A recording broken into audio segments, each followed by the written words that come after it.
अस्सलाम वालेकुम क्लास, कैसे हैं आप लोग? खैरियत से हैं? क्लास हमने सॉलिड डोसेज फॉर्म स्टार्ट किया था डोसेज फॉर्म के चैप्टर नंबर 6 में। हमने उसमें सबसे पहले ग्रेन्यूल्स को देखा, पाउडर्स को देखा, उसके बाद हमने स्टेप बाय स्टेप चले। सबसे पहले पाउडर्स, फिर हम थोड़ा सा ऊपर गए ग्रेन्यूल्स, फिर हम टैबलेट्स की तरफ चले गए, और अब जो हमारे पास है वो टैबलेट से भी एक और अच्छी चीज आ गई, वो है कैप्सूल। कैप्सूल का जो साइज है वो मैं आपको थोड़ा सा अंदाजन के लिए बता दूं।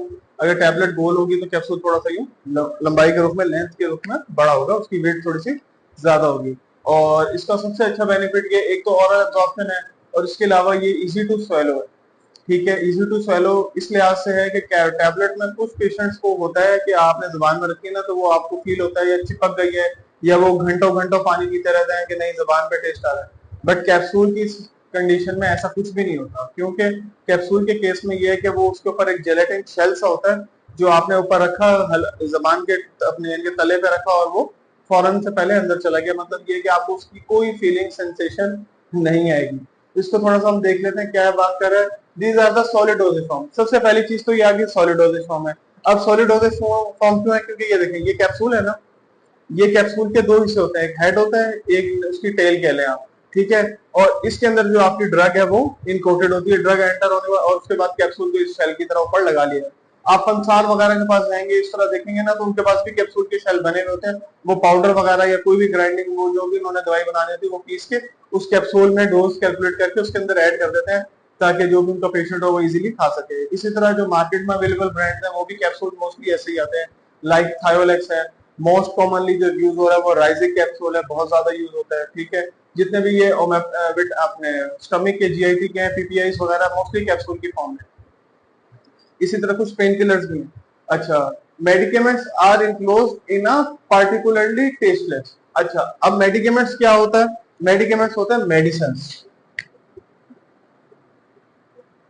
मेडिसिन मेडिसिन इसके अलावा इसको हम और भी क्या कह सकते हैं? एपीआई। एपीआई यानी कि एक्टिव फार्मास्यूटिकल इंग्रेडिएंट।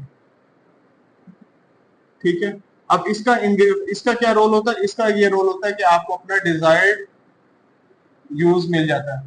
ठीक है, आपको अपना डिजायर्ड यूज मिल जाता है, पार्टिकुलरली टेस्टलेस। अच्छा, टेस्टलेस क्यों कह रहा है? पाउडर फॉर्म में कोई भी ड्रग है तो डेफिनेट सी बात है वो टेस्टलेस ही होगी ना, उसका कोई जायका तो नहीं होता, कड़वाहट ही होगी, पंजेंट होगी। तो इसलिए वो कह रहा है कि वो टेस्टलेस है, इसलिए हम उसको एक शेल के अंदर हार्ड जेलेटिन या सॉफ्ट जेलेटिन, दो तरह के जेल आते हैं कैप्सूल के ना। एक हार्ड जेलेटिन का होता है, एक सॉफ्ट जेलेटिन का होता है। जो मैंने अभी आपसे लास्ट डिस्कस की है, राइजिक कैप्सूल वगैरह या थायोलेक्स, ये कौन से हैं? ये सारे हार्ड जेलेटिन में आ जाते हैं। और जो सॉफ्ट जेलेटिन है वो जो इंड्रॉप डी, विटामिन डी के कैप्सूल वगैरह हैं, वो पैक्ड होते हैं, उनको खुलते नहीं है, वो उनका कुछ नहीं होता, वो क्या होते हैं? वो सॉफ्ट जेलेटिन में आ जाते हैं। उनके ऊपर एक शाइनी सी लेयर होती है, लेमिनेशन टाइप लेयर होती है। अच्छा, इसके अलावा क्या बात कर रहे हैं? Oral use only. पहली और बड़ी जबरदस्त चीज वो हमें पता ही है, जब हम कैप्सूल की बात कर रहे हैं तो क्या है वो? ऑरल यूज हो रहा है। The basic empty capsule shell are made up of mixture of gelatin, sugar and water. अच्छा, यानी कि जो एम्प्टी कैप्सूल का जो हमारे पास शेल है ना, वो दो चीजों का बना हुआ है। एक तो हमारे पास जेलेटिन का बना हुआ है, इसके अलावा mixture of sugar and water. Sugar and water क्यों कह रहे हैं? ताकि शुगर का ये होता है, शुगर में हमारे पास सुक्रोज यूज हो रही है मोस्ट कॉमनली। ठीक है, शुगर से ये जरा कैप्सूल अगर आप मुंह में रखते हो तो आपको मीठा सा ही टेस्ट आता है, आपका फटाफट दिल करता है खा लो, तो आप उसको निगल लेते हो। तो ये इसलिए ये एक तरीका होता है आपको दवाई खिलाने का। तो इसलिए वो बता रहे हैं कि जो हमारे पास कैप्सूल है उसके दो तरह के होते हैं, शेल के दो हिस्से होते हैं।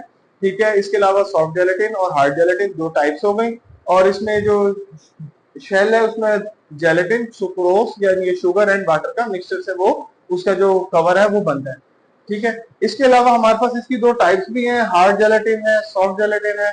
वो मैंने आपको थोड़ा सा तो ब्रीफ बता दिया कि भाई हार्ड जेलेटिन में ये राइजिक कैप्सूल आ गया और सॉफ्ट जेलेटिन में ड्रॉप डी आ गए। लेकिन इसको आगे जरा डिटेल से हम इंशाल्लाह नेक्स्ट में डिटेल से स्टडी करेंगे कि हार्ड में उसकी क्या टाइप्स है, उसकी क्या यानी कि उसके पार्ट्स के क्या नेम है, और सॉफ्ट में क्या है और उनके पार्ट्स के क्या नेम है।